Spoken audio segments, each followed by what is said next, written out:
pour tout ingénieur qui arrive dans une entreprise minière, par rapport à ce qui est présenté à lui, il serait bien de commencer par le forage dynamitage et ensuite de pouvoir croître dans sa carrière. Dans notre parcours à Newcrest, on avait été intégré même dans les équipes de forage dynamitage avec les opérateurs foreurs. Et on faisait les travaux de jour comme de nuit. Il y a certains foreurs, opérateurs qui disaient, mais ce sont les ingénieurs, non? Mais pourquoi ils sont avec nous ici et tout ça? J'ai appris de mes mentors d'apprendre à bien faire mon travail et de le faire dans le temps. Mon premier mentor, Jean Kakou, disait que ton patron ne te demande pas un travail 2 fois. Et donc, même si tu dois apprendre à rester pour finir le boulot, tu dois rester pour finir le boulot. J'aime à le dire à mes équipes, ce ne sont pas les machines qui font le travail. C'est ça. Ce sont les hommes. C'est ça. Et donc, lorsqu'on parle de productivité dans les mines, lorsqu'on parle d'atteindre un objectif, il faut atteindre un target. Ce sont les hommes qui atteignent ce target. C'est ça. Ce n'est pas les machines. Dans les mines, il y a un ingénieur de conception en mine et géologie, un expert et passionné de forage et dynamitage, drill and blast. Cet homme simple, humble et surtout sage a été l'oreille et le conseiller d'un grand nombre d'experts du domaine minier ivoirien. Sa passion pour la transmission a fait de lui une personne aimée et recommandée. Aujourd'hui, il s'ouvre et dévoile un peu plus son histoire, son parcours et ses victoires au cœur des mines. Ensemble, nous allons découvrir M. Herman Dro. Allez, on décolle maintenant pour un voyage jusqu'au cœur des mines.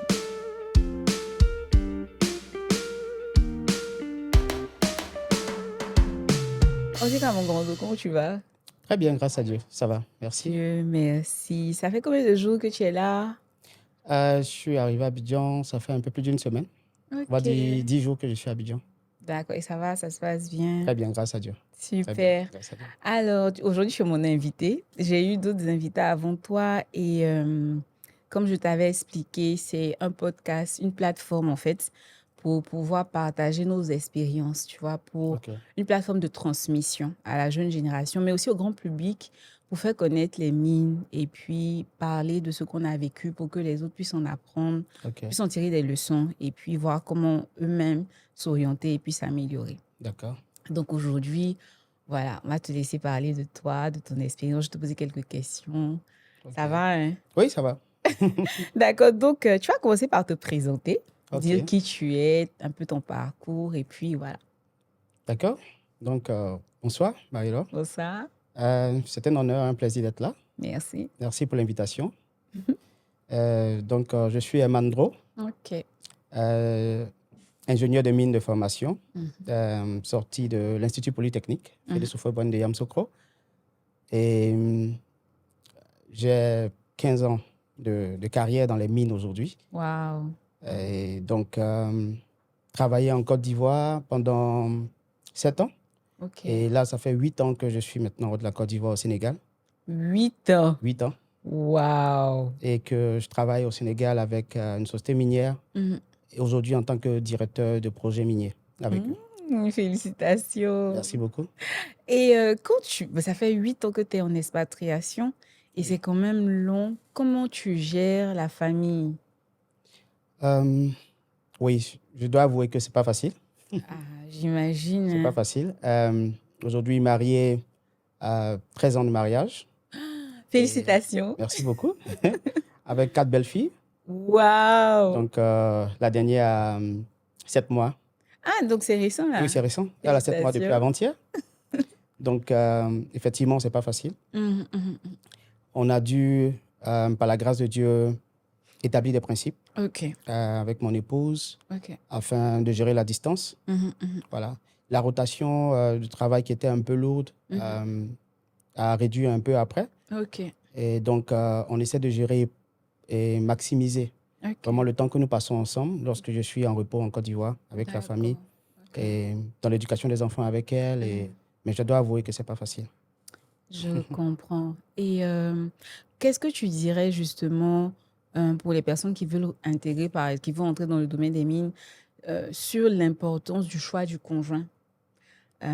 Quand on veut embrasser cette carrière-là, qu'est-ce que tu pourrais leur donner comme conseil? Parce que je crois que si ta femme n'était peut-être pas compréhensive, ça aurait été très délicat. C'est sûr. Donc, comment est-ce qu'ils doivent vraiment s'orienter sur le choix de leur conjoint, etc.?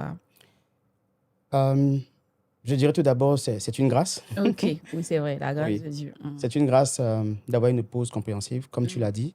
Et je crois que tout commence déjà dès le départ. Ouais. Lorsque vous vous rencontrez, nous avons eu la grâce de nous rencontrer lorsque nous étions étudiants. C'est ça. Donc, j'étais encore à l'école polytechnique lorsque nous sommes rencontrés. Et donc, et bien entendu, je faisais la filière mine. Donc, je devais lui expliquer que les mines ne se trouvent pas à Abidjan, C'est ça. ni au plateau. J'avais l'habitude de lui dire ça et on riait de ça. Les mines se trouvent loin d'Abidjan, dans la brousse. C'est ça. Et ce n'est pas, je veux dire, toutes les mines aujourd'hui en Côte d'Ivoire qui acceptent les familles. Donc, ce sont des contrats single où on se retrouve seul. Et donc, il fallait que je lui explique. Et je pense que ça a aidé beaucoup à ce que mon épouse, aujourd'hui, lorsque nous étions fiancés, comprenne là où je vais travailler. Donc, beaucoup être transparent, franc, et puis expliquer vraiment oui. ce dans quoi on est. Ok. Oui, effectivement. Et donc, lorsqu'elle comprend avec toi, je pense que ça aide beaucoup dès le départ. Ok. Et donc, dès mon premier contrat, je suis allé à Oumé. Elle était à Abidjan avec les enfants.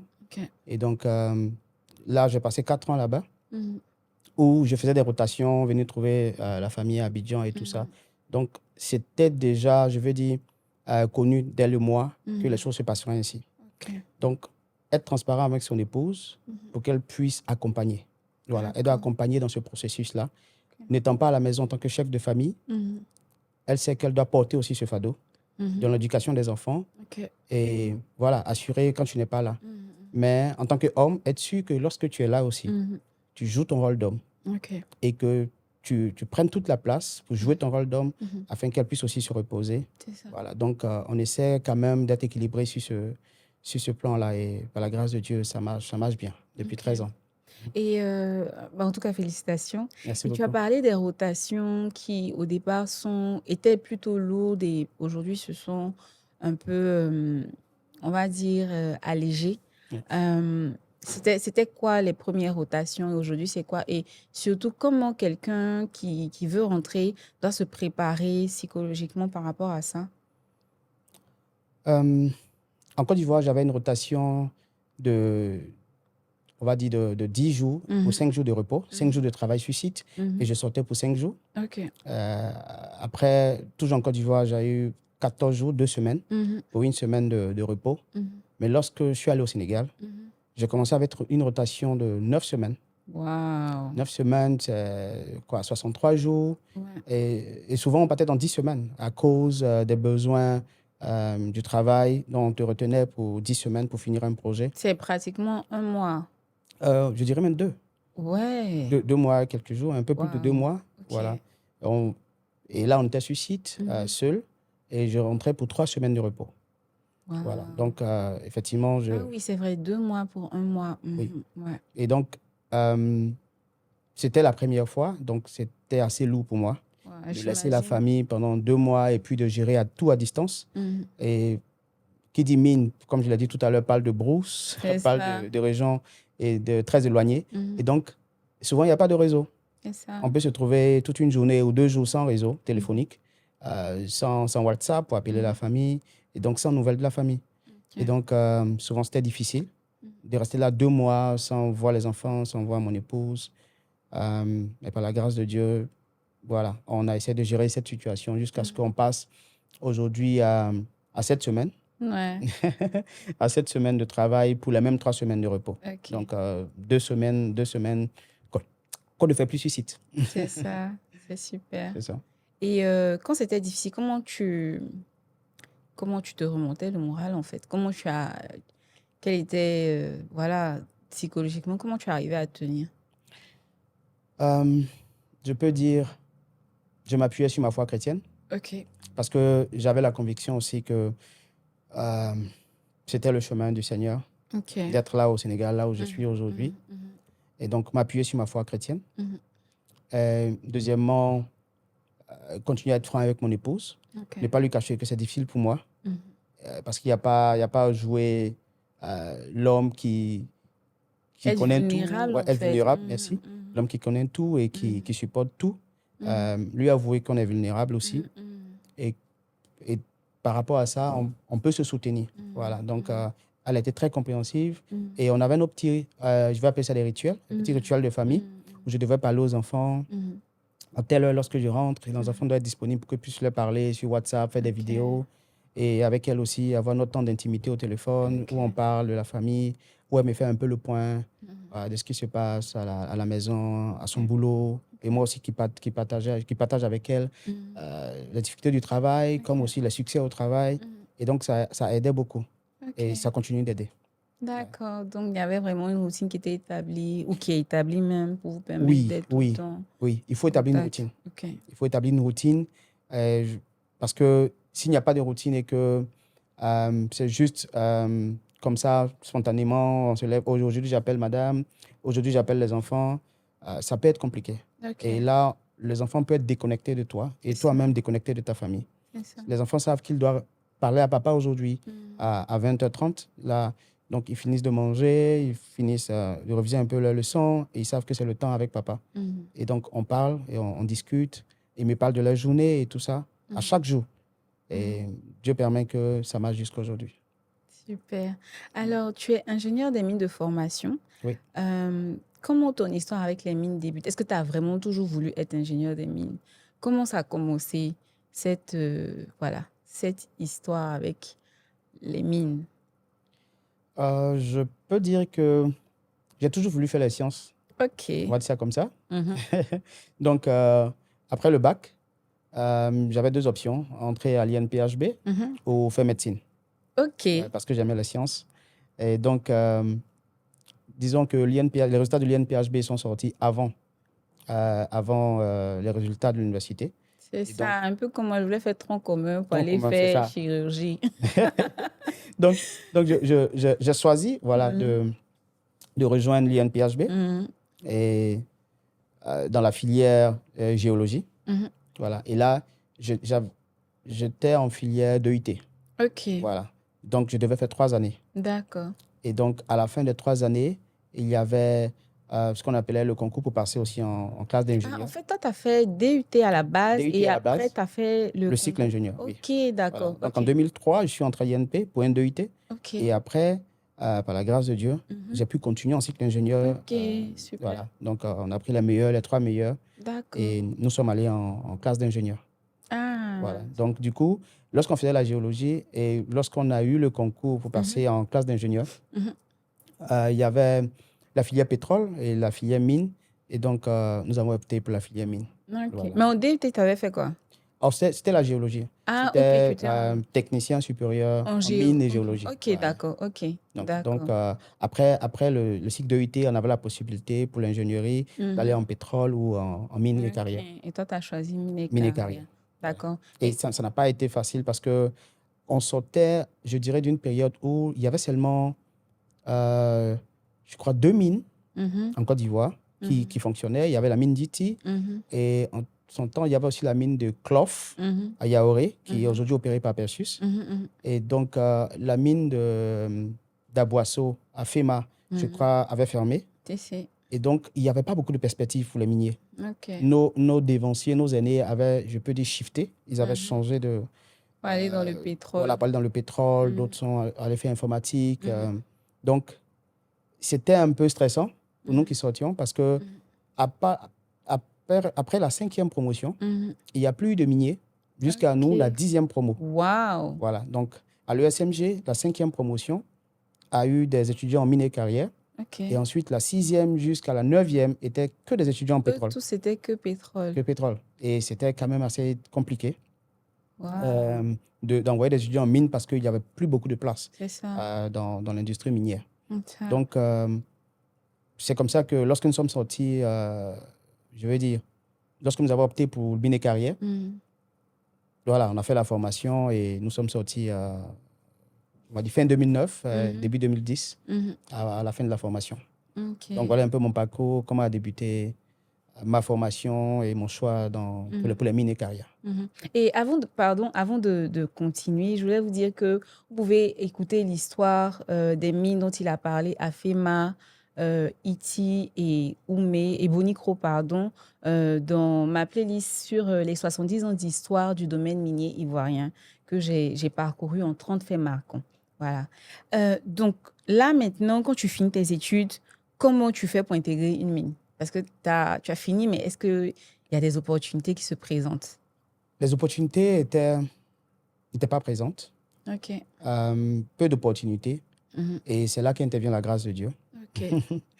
Et c'est là qu'intervient aussi le support des aînés. OK.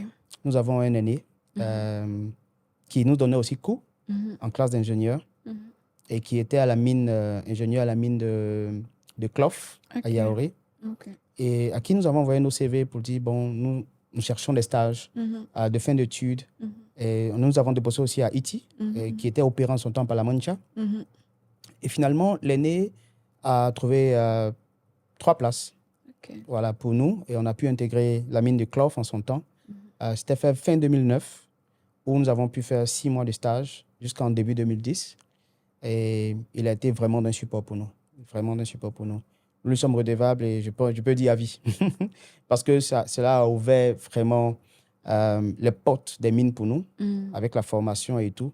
Et c'est de là que Newcrest Mining, qui opérait la mine de Bonikro, nous a recrutés. OK. Mais quand tu dis vous étiez 3, il y avait qui sont les 3? Il y avait toi? Deux autres collègues.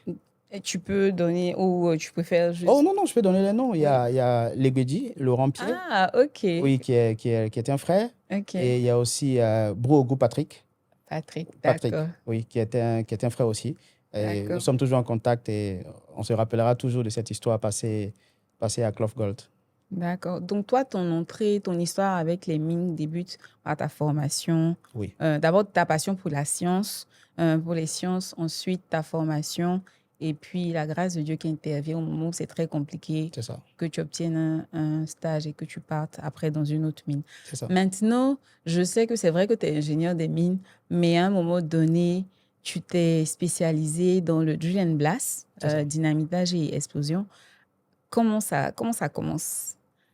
Tout commence avec Newcrest Mining. D'accord. À Clough, durant mon stage, nous n'avons pas fait de forage dynamitage. C'était plutôt, je dirais, du free dig là-bas. Il n'y avait pas de forage et de dynamitage. OK. Notre arrivée... C'est quoi free dig? Le free dig, c'est l'excavation dans l'oxydé. OK. Il n'y a pas de roches dues. Ce sont des roches meubles, D'accord. voilà, des oxydés. OK. Et donc, il n'y avait pas lieu de faire du forage et du dynamitage. Voilà. Donc, du coup, lorsque j'arrive à Newcrest, je suis recruté comme Graduate Mining Engineer qui débute sa formation. Et Newcrest nous forme dans tous les domaines. Je suis passé avec les topographes, je suis passé avec les géologues, et je suis passé avec les maintenanciers de machines, les mécaniciens, et je suis aussi arrivé à l'ingénierie en tant que Graduate Mining Engineer, ayant passé dans tous ces services. Et là, on m'intègre dans la section forage dynamitage. OK. Et là, je suis au cœur du terrain. Voilà, avec les machines, en train de forer des trous, avec des foreuses, en train de manipuler l'explosif et tout ça. Et je pense que c'est de là que la passion est venue. Voilà, Newcrest nous a formés dans ce domaine et la passion pour le forage dynamitage a commencé. On a eu des formations extérieures, des formations en interne, des certificats de ces formations-là qui nous ont donné aujourd'hui une expertise dans ce domaine. Si. Donc, en fait, eux, quand ils commencent leur processus de formation, vous passez dans tous les autres secteurs, dans tous les autres domaines, pour pouvoir apprendre, pour faire le tour, pour mieux comprendre tous les contours avant de venir carrément à votre position. Ça, c'est super, ça. Oui, c'était vraiment super. Et je pense que cela a posé les fondements, je veux dire, de notre carrière et de notre expertise aujourd'hui. Parce que faire du forage dynamitage, tu seras en relation avec les topographes. Faire le forage dynamitage, tu seras en relation avec les géologues.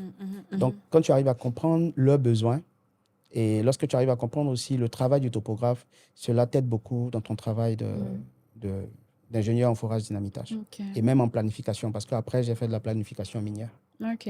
Et pour aujourd'hui, quelqu'un qui veut, par exemple, qui est ingénieur des mines ou qui a fait une autre formation, toujours peut-être technicien et tout, quelles sont les valeurs, voilà, quelles sont les valeurs, les compétences qu'il doit essayer de développer pour choisir tout ce qui est l'option forage dynamitage? C'est-à-dire qu'il débute et il se dit, moi, demain, je veux vraiment faire forage dynamitage. Comment est-ce qu'il doit se préparer? Je dirais déjà, l'entreprise lui permettra de s'orienter. Ça, c'est quelque chose. D'accord. L'entreprise, parce que, faut dire, lorsque j'entrais à Newcrest, je ne savais pas que je partais faire du forage dynamitage. OK. Donc, l'entreprise a juste permis que lorsque je passe dans les services et que j'arrive même à l'ingénierie maintenant, que je sois introduit dans le forage dynamitage, dans le service, dans la section forage dynamitage. OK. Et c'est là que la passion, comme je l'ai dit, est arrivée et que j'ai pu montrer aussi, je veux dire, des compétences, OK. de l'amour pour la chose et que j'ai été vraiment, je veux dire, coaché dans ce domaine-là OK. pour avoir cette expertise. Donc, du coup, pour tout ingénieur qui arrive dans une entreprise minière, par rapport à ce qui est présenté à lui, je dirais aujourd'hui, il serait bien pour tout ingénieur de mine de commencer par le forage dynamitage. OK. Voilà. Et ensuite, de pouvoir croître dans sa carrière. D'accord. Beaucoup de planificateurs miniers aujourd'hui qui sont short-term planning, planificateurs à court terme ou planificateurs à long terme, ont commencé par le forage dynamitage. OK. Parce que je dirais que c'est une science qui est au cœur des mines aujourd'hui. OK. La plupart des mines aujourd'hui sont dans la roche dure. On aura besoin de forer et de dynamiter OK. avant d'excaver. OK. Et donc, si tu n'arrives pas à planifier tout ce qui est planning de forage dynamitage, tu ne peux pas planifier à long terme après OK. l'excavation. Donc, commencer dans cette section, dans ce service-là, permettra à un ingénieur de gagner en potentiel pour demain parler planification long terme et puis parler aussi d'autres choses dans tout ce qui est technical services, c'est-à-dire dans tout le département ingénierie. OK. Voilà. Donc, c'est un peu ce que je peux dire par rapport à ça. D'accord. Et tu as dit que tu étais parti en expatriation après ton expérience en Côte d'Ivoire et que là, maintenant, ça fait 8 ans. Comment est-ce que tu as débuté l'expatriation? D'abord, est-ce que c'est facile de devenir expatrié? Et puis, comment est-ce que ça a commencé? Non, je dirais que ce n'est pas facile d'être expatrié. Effectivement, ça demande de l'expertise, ça demande de la compétence. Parce que lorsqu'on recrute en expatriation, on recrute la compétence directement. On se dit, tu as un certain nombre d'années d'expérience et on veut que tu apportes cette expérience dans une autre culture. OK. Voilà. Donc, du coup, tout commence avec la compétence. Et c'est pourquoi j'encourage tous les jeunes ingénieurs des mines de rechercher la compétence. D'accord. Je me rappelle que dans notre parcours à Newcrest, on avait été intégrés même dans les équipes de forage dynamitage avec les opérateurs foreurs. Et on faisait les travaux de jour comme de nuit. Wow. Et je me rappelle qu'il y a certains foreurs, opérateurs même qui disaient, mais ce sont les ingénieurs, non? Mais pourquoi ils sont avec nous ici et tout ça? Et la formation était rude, je dois l'avouer. On n'a pas signé pour ça. On n'a pas signé pour ça. On n'a pas signé pour être avec les opérateurs, dans les machines, essuyer les cabines, mesurer des trous de forage, manipuler l'explosif, voilà, avec bien entendu les équipements de protection. Mais là, être avec les opérateurs, on s'imaginait un peu dans les bureaux, devant nos ordinateurs, en train de faire des designs, des calculs. On est ingénieur, quoi. On est ingénieur. Mais voilà, mais aujourd'hui, ça nous a servi. C'est ça. Lorsque je suis sur le terrain, je suis à l'aise. Je peux dire à un opérateur, non, ton trou n'est pas bon. C'est ça. Parce que je l'ai pratiqué pendant 4 ans. Par là. Ouais, pendant 4 ans, oui, je suis passé par là. Et c'est ce que je recommanderais, la compétence. Nous avons appris sur le terrain.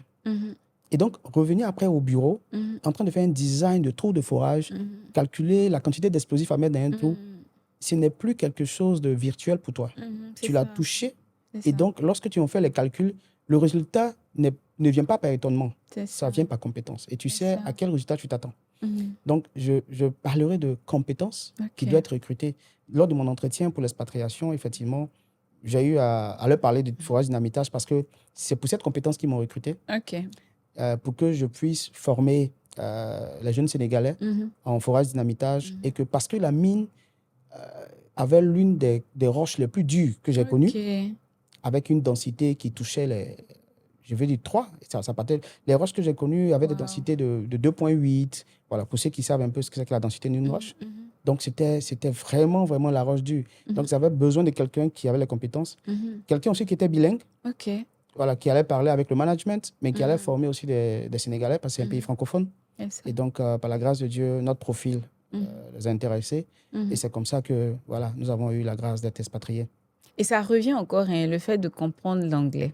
Donc, vraiment, apprenez l'anglais dès maintenant. Je crois qu'il y a plusieurs personnes, depuis que j'ai commencé le podcast, parlent de ça, la compétence linguistique, comprendre l'anglais. Et même aujourd'hui, il y a d'autres langues dans le domaine. Il y a les Espagnols qui sont là, Oui. il y a les Portugais qui sont là, il y a les Chinois. Ouais. Donc, ce serait bien pour se démarquer de comprendre déjà le français, l'anglais, Oui. et puis rajouter une autre langue aussi. C'est ça.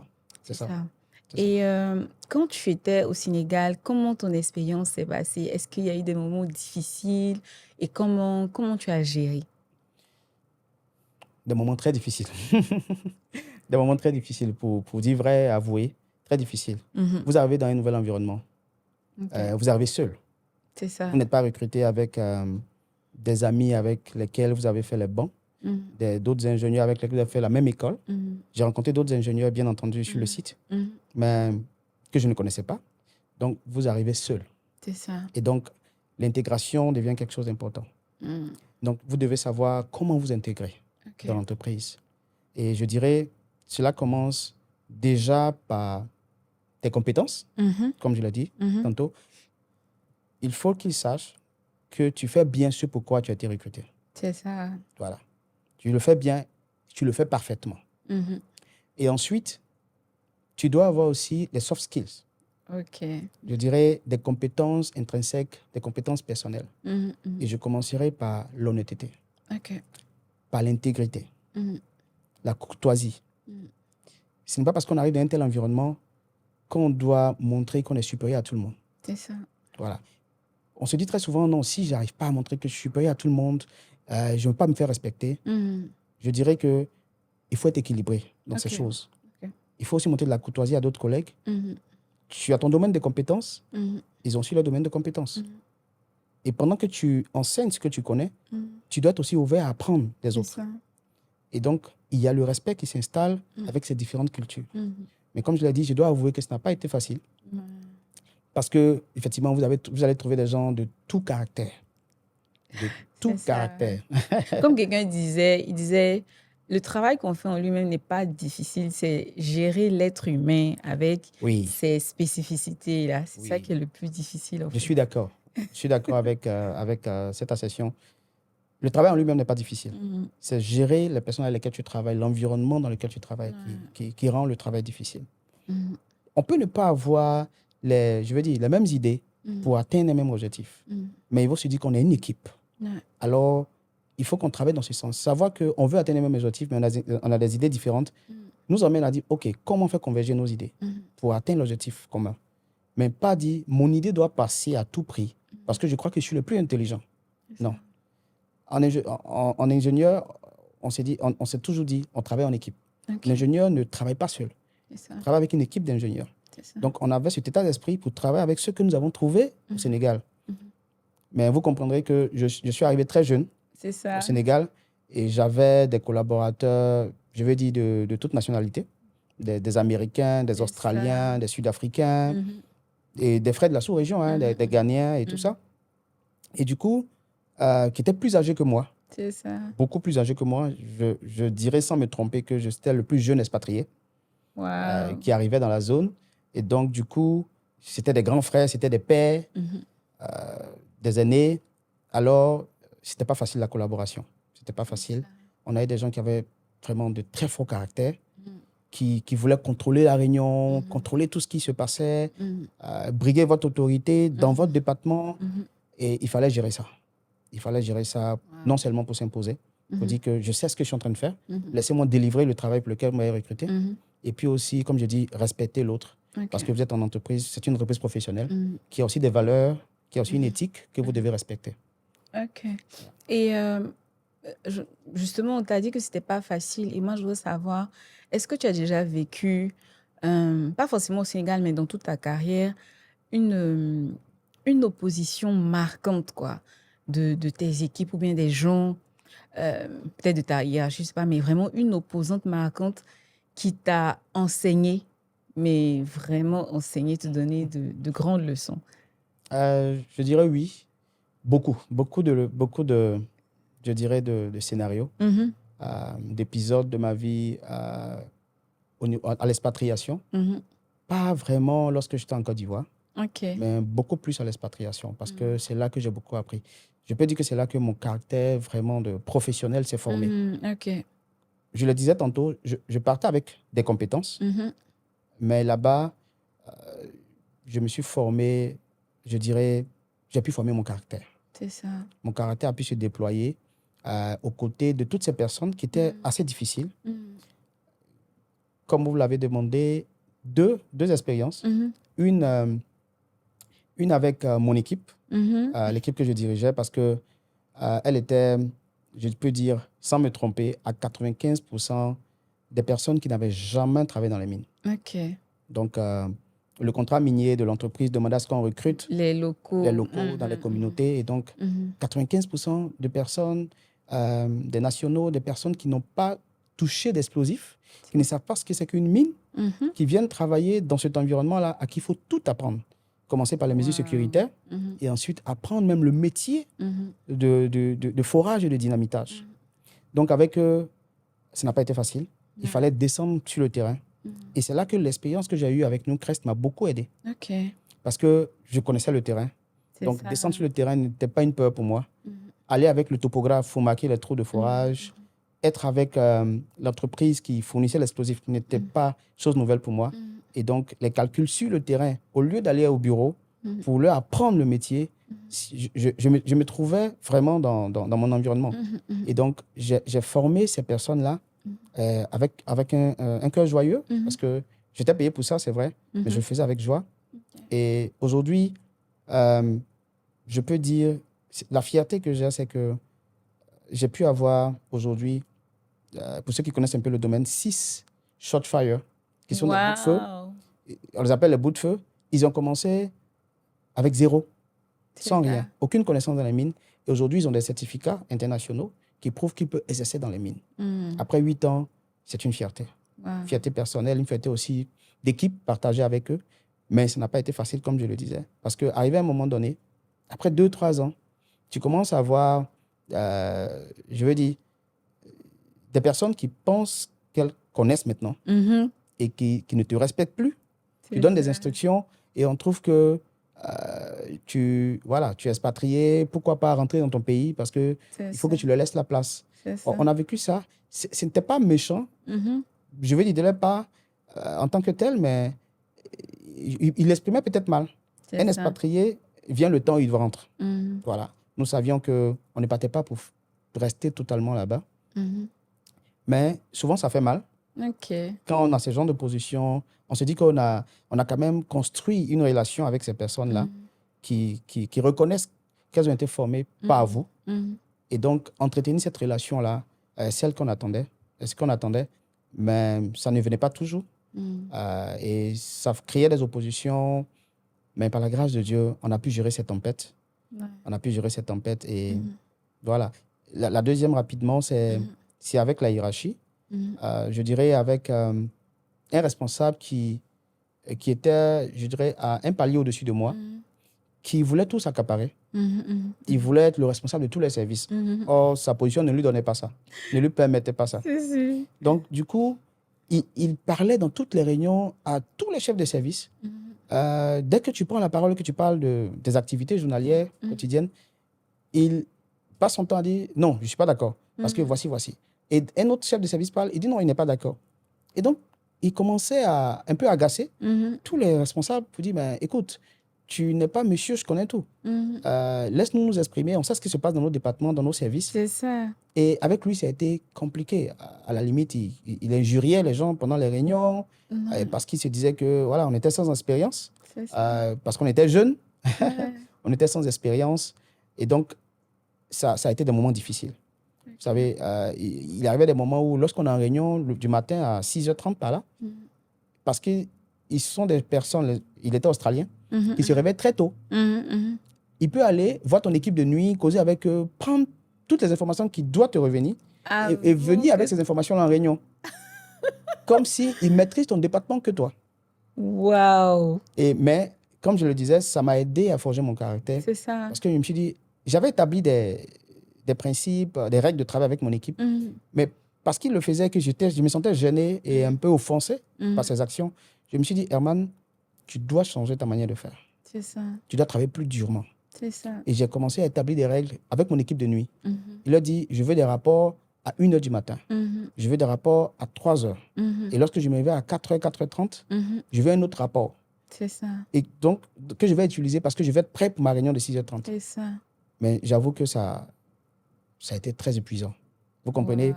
Vouloir recevoir des rapports à 1h, à 3h, à 4h30, mais tu ne dors plus, au fait. C'est ça. Voilà, je voulais lire tous ces rapports pour être sûr qu'à la réunion de 6h, je puisse parler et dire, je sais ce qui s'est passé en nuit. C'est ça. Voilà, pour prendre de l'avance sur lui. Et c'est pourquoi j'ajouterais que il faut travailler dur. Il faut aimer le travail. Vous savez, la compétence est là. Il arrivera des moments où il faut prouver. Il faut travailler dur pour prouver que vous méritez votre place. Et donc, je l'ai appris au Sénégal, travailler dur. Mais en tout cas, bravo, parce que j'imagine que ce n'était pas facile. Non, pas du tout. J'imagine que tu as dû traverser des moments où peut-être tu voulais abandonner, mais tu te disais non, je dois continuer, je me suis donné des objectifs, donc il faut que je puisse avancer. Et quand tu partages cette expérience, moi, je voudrais savoir, est-ce qu'aujourd'hui, tu dirais aux jeunes de pouvoir embrasser la carrière d'ingénieur des mines et plus particulièrement dans le forage dynamitage? Est-ce que tu penses que ça en vaut encore la peine ou bien peut-être l'IA va remplacer ces ingénieurs-là ou peut-être c'est plus vraiment un domaine qui est en vogue ou bien dont on a forcément besoin dans les mines? Qu'est-ce que tu en penses? Qu'est-ce que tu pourrais leur dire? C'est vrai que la nouvelle technologie aujourd'hui, avec l'intelligence artificielle, comme tu viens de le dire, nous aide à faire beaucoup de choses aujourd'hui. Mais aller jusqu'à remplacer le travail d'ingénieur des mines dans le forage dynamitage, comme tu l'as dit, je dirais non, pas totalement. Ça ne viendra pas remplacer. On aura toujours besoin des ingénieurs en forage dynamitage, des ingénieurs miniers. Parce que aujourd'hui, on utilise l'intelligence artificielle pour le forage dynamitage. Avant, on filmait les blasts, les explosions qu'on faisait, qu'on fait dans les mines, les dynamitages. On le faisait avec juste une caméra de loin, à une distance sécuritaire. Aujourd'hui, il y a des drones qui volent et qui filment les blasts afin qu'on puisse étudier la performance du blast. Et on utilise des outils très technologiques pour pouvoir interpréter une explosion. Donc, dans tout ça rentre l'intelligence artificielle.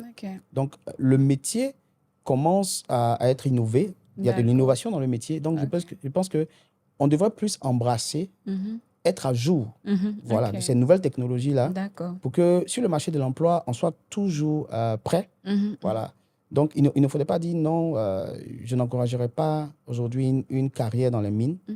Je dirais que oui, comme dans tous les domaines où l'intelligence artificielle est en train de s'installer, il faut être à l'écoute du marché, de tous les changements qui se passent dans la filière que tu vas embrasser, dans ta carrière, et être à jour de ces changements-là. Même si ton entreprise ne t'offre pas la possibilité d'innover, d'apprendre de nouvelles choses, c'est pourquoi il faut être en connexion avec les pairs. Quand je dis les pairs, vous me comprenez, avec des devanciers, avec d'autres collègues ingénieurs des mines qui sont dans d'autres mines, vous leur demandez comment vous faites le forage dynamitage, quels sont les outils que vous utilisez, afin de voir si tu peux apprendre d'eux. Pour que même pendant un entretien, tu puisses dire aux gens, je ne pratique pas ça dans ma mine, mais je sais qu'il y a telle chose et je suis déjà prêt à pouvoir l'utiliser parce que j'ai des notions théoriques que je pourrais mettre en valeur aussi avec l'équipe que je vais trouver là-bas. Donc, je dirais plus, il faut être à jour. Ne pas être juste dans son confort, dans sa société, et ne pas être à jour de ce qui se passe dans l'industrie minière, dans le forage dynamitage. Même les explosifs qui sont utilisés. Aujourd'hui, les entreprises qui fournissent les services d'explosifs sont en train de trouver, je dirais, de nouveaux produits explosifs. Voilà, qui sont des produits respectueux de l'environnement, des produits qui font moins de bruit puisqu'on travaille à côté des communautés. Donc là-bas aussi, il y a l'innovation. Donc, il faut être à l'écoute de tout ça pour savoir comment les utiliser et pour ne pas être dépassé par tous ces changements. Donc, on peut toujours choisir la filière ingénierie des mines et même se spécialiser en forage et dynamitage, mais il Oui, faut rester à l'écoute du marché, essayer d'embrasser ces nouvelles technologies-là, se oui, former, comprendre, etc. et voir comment est-ce qu'elles nous aident justement à être à la pointe dans notre activité. effectivement, effectivement. D'accord. Donc, cette première partie de questions est terminée. Il y a une deuxième partie que pour l'instant, je nomme en profondeur. C'est OK, de te poser des questions qui vont te faire un peu rentrer en toi. d'accord. Donc, dis-moi, quelle est ta plus belle rencontre dans le domaine des mines jusqu'à aujourd'hui? Bon, t'as ou t'es, mais peut-être une rencontre qui t'a particulièrement touché et impacté jusqu'à aujourd'hui. Il y a plusieurs, c'est sûr, C'est ça. plusieurs belles rencontres. Mhm. Euh, je peux peut-être citer trois D'accord. et parler d'abord l'année dont j'ai parlé au tout début, OK. qui nous a permis de trouver un stage D'accord. de fin d'études au Mhm. niveau de Clough Gold, Mhm. Eugène Kakou.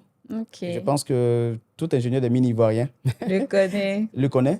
Et Doyen, on te salue. c'est un, c'est un pionnier. Mhm. C'est un monsieur au grand cœur, Mhm. un véritable aîné Mhm. qui nous a portés, voilà, je Mhm. pèse mes mots, qui nous a portés dans le domaine des mines. Faire le stage avec lui a déclenché toute chose, OK. a été vraiment déclencheur pour nous, Mhm. nous a aidé à comprendre le travail dans les mines. Mhm. Et jusqu'à aujourd'hui, nous sommes toujours en contact. OK. Toujours en contact avec un coaching, avec des conseils. Mhm. Lorsqu'il y a des difficultés, aîné, comment tu pourrais gérer cette situation? Quel conseil me donnerais-tu pour gérer une telle situation? Mhm. Et il est toujours à l'écoute Mhm. pour aider Mhm. les plus jeunes que nous sommes. Mhm. Et au travers de lui, je veux dire merci à tous les autres aînés OK. qui ne cessent d'aider, des cadets Mhm. à pouvoir se déployer tout leur potentiel en entreprise et plus particulièrement dans le domaine minier. OK. Je parlerai de deuxième rencontre, je parlerai plus de collègues. D'accord. Voilà, j'ai des collègues avec qui nous avons débuté la mine de Bonikro, D'accord. Newcrest, c'est-à-dire après Clough. Mhm. Lorsque nous avons été recrutés après le stage pour le poste de Graduate Mining Engineer, Mhm. nous étions quatre. Mhm. Il y avait une dame Mhm. et deux autres collègues avec qui nous formons ce quatuor Mhm. que je n'oublierai jamais, puisque jusqu'à D'accord. aujourd'hui, nous sommes ensemble. C'est ça. Nous avons notre petit groupe WhatsApp.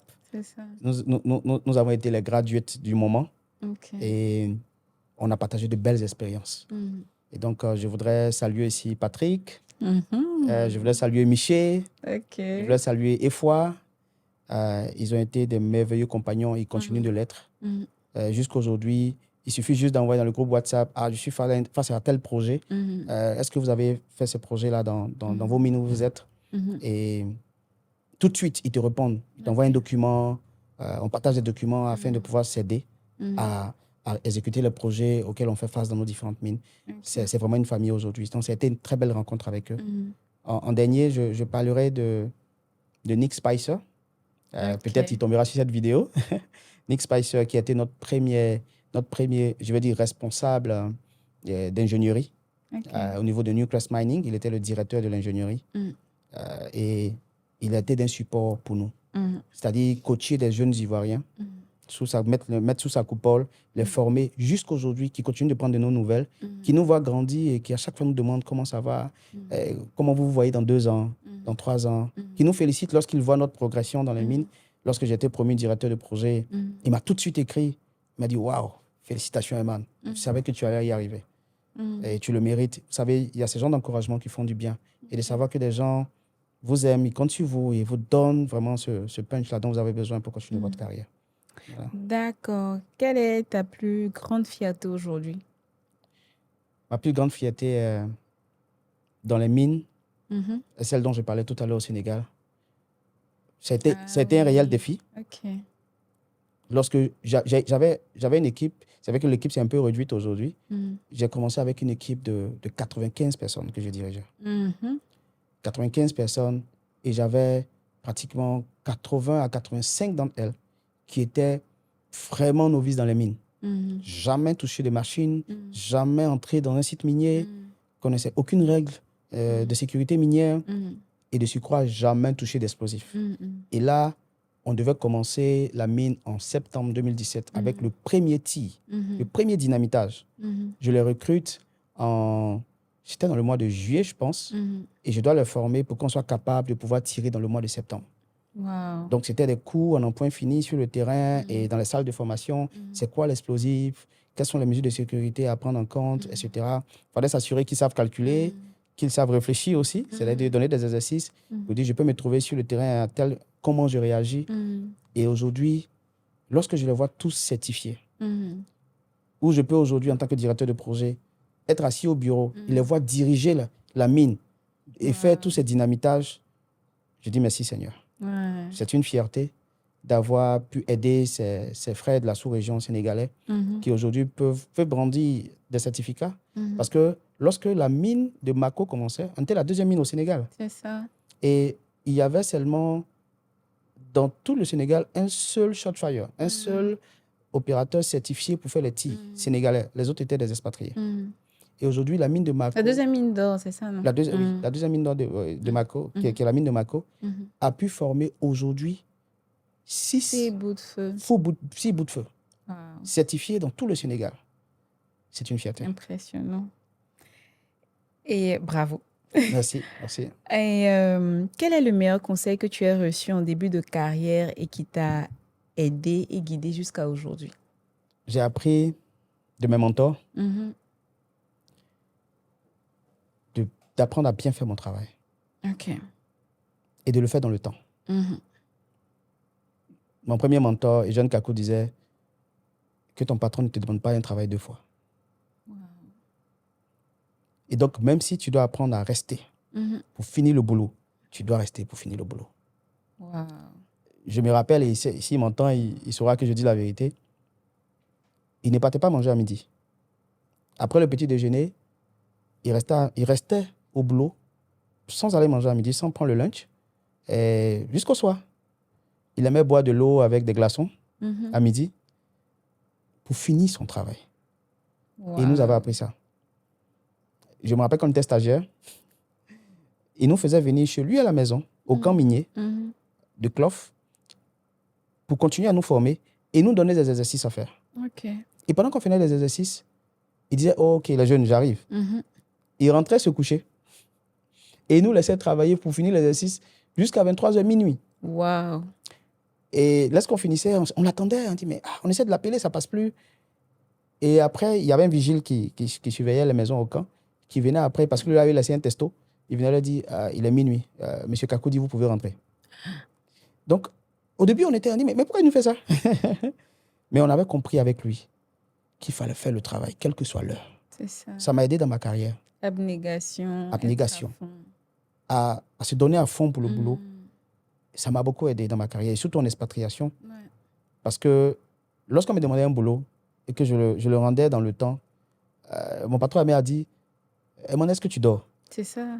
Je lui ai dit, oui, je dors, en souriant, mais je sais que je dormais peu. Parce qu'il fallait toujours être dans le temps, il fallait toujours rendre. Vous savez, les mines, et je sais que certainement tous ceux qui sont passés avant moi l'ont dit, il y a cette pression de productivité. Ouais. Les décisions que tu ne prends pas aujourd'hui, le travail que tu ne fais pas aujourd'hui peut impacter la mine et elle peut perdre des revenus. C'est ça. Alors, tu dois prendre la décision aujourd'hui, tu dois faire le travail aujourd'hui, tu dois le faire dans le temps. Et toutes les informations que tu envoies peuvent permettre à ton patron de prendre une décision là, aujourd'hui, pour permettre à la mine d'économiser voilà, et de gagner de l'argent. Et donc, on est toujours et constamment sous cette pression de productivité afin de délivrer un travail dans le temps et bien entendu en toute sécurité. Donc, je dirais que c'est ce conseil qui m'a toujours motivé. Toujours motivé. Faire son travail, bien le faire dans le temps et aimer le travail, je pourrais dire difficile. Voilà. D'accord. Dernière question. Quelle est ta phrase de motivation personnelle? Bon, certains l'appellent mantra, mais quelle est la phrase que tu te répètes quand vraiment tout est compliqué, tu veux sombrer? Cette phrase que tu te répètes et puis tu te dis, OK, c'est bon, je peux reprendre, me relever puis avancer. Je l'ai dit tout à l'heure plusieurs fois et vous l'avez certainement remarqué. J'ai appris à être un homme de foi. OK. Parce que je suis chrétien. Et je continue ma marche avec Dieu. Et il y a ce verset-là qui dans la Bible, dans le livre des Psaumes, qui dit « Ceux qui croient en l'Éternel trouvent dans leur cœur des chemins tout tracés. » Ok. Lorsque je suis dans des difficultés et que j'arrive pas à trouver mon chemin, ce verset-là me vient en tête. Ok. Et il me dit « Tu as des chemins tout tracés dans ton cœur, au fait. Wow. Si tu te mets devant moi, que tu pries, que tu réfléchis, tu trouveras le chemin que j'ai tracé dans ton cœur. » Wow. Et ça m'aide toujours. C'est Ça m'aide toujours à prendre des décisions. Mhm. Vous savez, lorsque tu deviens responsable, que tu dois prendre une décision de sanctionner quelqu'un, de mettre fin à un contrat, de recruter quelqu'un, de répondre, je veux dire, à une difficulté d'incident qui vient de se passer sur la mine, réponds à ça, et parce que ton patron attend ta réponse pour répondre à d'autres personnes. Tu as besoin de sagesse afin de répondre, afin de prendre des décisions. Et c'est bon de savoir que tu peux trouver dans ton cœur des chemins tout tracés que l'Éternel a déposés. Wow. Donc, ça m'a toujours motivé de savoir que je ne suis pas seul. Lorsque mon épouse et les enfants ne sont pas à côté de moi, l'Éternel, lui, est toujours là. Donc, ça, c'est fort. C'est fort de terminer comme ça en comprenant que il faut rester accroché au Seigneur pour qu'il puisse ouvrir nos yeux à réaliser qu'il y a plusieurs options, plusieurs chemins qui sont déjà là devant nous. Oui, et qu'on n'arrivait pas à voir, en fait. Effectivement. Des chemins tout tracés. Après, tu te dis, ah, merci Seigneur. Je n'avais pas vu ça. De parler ainsi, ça va aider peut-être à prendre cette décision ou bien de trouver telle solution pour l'entreprise. Et ça aide véritablement. Il ne faudrait pas aller en se disant, on a toute la sagesse et toute la connaissance. Ce sont des choses qui peuvent détruire une carrière. Vous savez, si tu ne prends pas le temps de réfléchir et de se dire, je ne suis pas un super-héros. J'ai mes moments de faiblesse aussi. Donc, il faut que j'arrive à faire une pause, à réfléchir, à prier pour avoir une orientation. Vous savez, même une orientation peut être un aîné qui peut te donner un conseil et ça déclenche toute chose. Donc, du coup, les chemins tout tracés peut être une voix non seulement de Dieu qui parle à ton cœur, mais Dieu qui passe par quelqu'un pour aussi te donner des conseils. T'orienter. Effectivement. Et peut-être, je dirais ça pour terminer.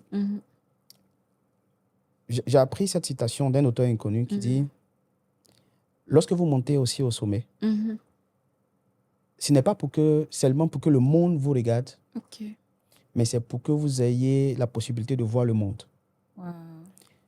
Pourquoi? Parce que lorsqu'on monte, je vais dire, en dignité, j'aime dire ça comme ça, lorsqu'on est promu, lorsqu'on prend des grades, etc., dans l'entreprise, qu'on soit dans les mines ou pas, il y a cette fierté qui est là. Et le monde nous observe, le monde nous regarde. Et ce que nous devons faire, nous, en retour, c'est de ne pas seulement laisser le monde nous regarder. C'est de regarder le monde avec un œil différent. Former tous ces jeunes au Sénégal, travailler avec toutes ces équipes pluridisciplinaires et multiculturelles, m'ont appris à regarder les hommes différemment. Ça m'a appris à exercer un autre leadership que j'appelle, quand on connaît le nom de leadership transformationnel. Apprendre à transformer des personnes. Vous travaillez avec des gens qui n'ont aucune expérience minière et qui n'ont jamais appris à travailler 12 heures par jour. Comment être tolérant? Leur apprendre le métier. Comprendre que 12 heures travailler d'affilée n'est pas chose facile. Parce que hier, ils étaient à la maison, ils ne travaillaient pas 12 heures. Aujourd'hui, ils travaillent sur toi en 12 heures. Il faut être compréhensif. Il faut être un leader qui comprend et pas à pas construire une équipe.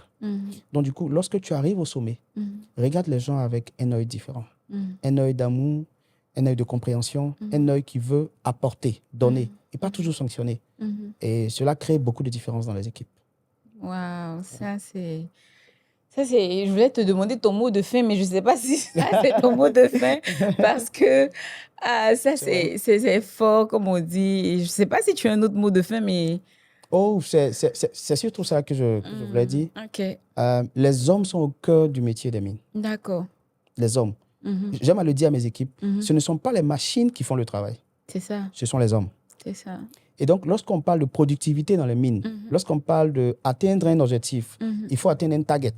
C'est ça. Ce sont les hommes qui atteignent ce target. C'est ça. Ce n'est pas les machines. Aujourd'hui, c'est vrai que l'intelligence artificielle, on parle de machines autonomes qui peuvent travailler sans les hommes, mais les hommes auront toujours le mot à dire, même opérer ces machines à distance. Donc, lorsqu'on travaille avec des hommes et qu'on sait que les hommes font le travail, ce ne sont pas les machines, alors il faut savoir comment diriger comment leader ces hommes-là. C'est très important pour tous les leaders, dans les mines ou bien dans d'autres industries. On travaille avec des pères de famille, des mères de famille. Tout à l'heure, on a parlé des pères qui ont laissé leurs épouses et leurs enfants à la maison. Des mères qui... On a de plus en plus de femmes dans les mines. Et c'est vraiment quelque chose que nous encourageons. Mais je peux dire, sans me tromper, combien de fois c'est difficile pour les femmes.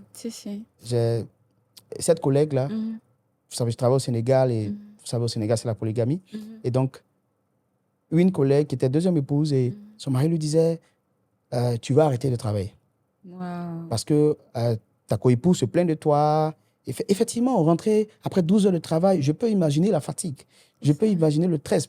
Parce qu'elle conduit une machine qui vibre pendant 12 heures de temps. C'est sûr qu'elle sera fatiguée. Donc, peut-être elle n'arrive pas à accomplir toutes ces tâches, je vais dire, d'épouse à la maison et tout ça. Donc, son mari qui lui disait, écoute, tu vas arrêter. Elle est venue me voir au bureau. Elle m'a dit, Monsieur Dro, je pense que je vais arrêter. Parce que je lui ai dit, mais pourquoi?